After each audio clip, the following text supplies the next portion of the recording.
question posed on the Facebook just now by Anwar Anam.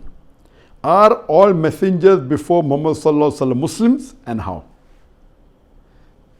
Many people have a misconception that Islam is a new religion which came into existence about 1400 years back, and Prophet Muhammad was the founder of religion of Islam. Let me tell you, Islam is there since time immemorial, since man set foot on the earth.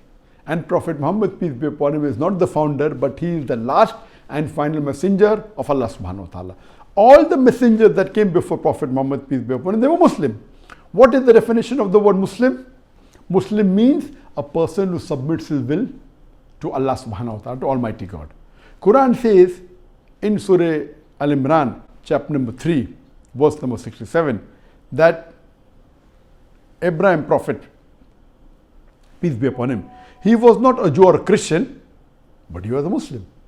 Allah says in the Quran, in Surah Imran, chapter 3, verse number 54, that Isa alayhi salam, Jesus, peace be upon him, he was a Muslim. So all the messengers of Almighty God, they submitted their will to Almighty God. And they were Muslims.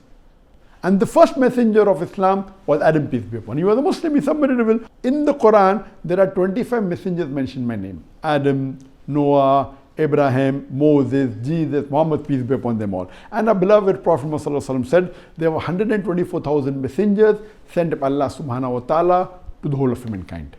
All the 124,000 messengers, alhamdulillah, they were Muslims. They submitted their will to Allah, and they called the people towards Tawheed, towards the oneness and worshipping only Allah subhanahu wa ta'ala.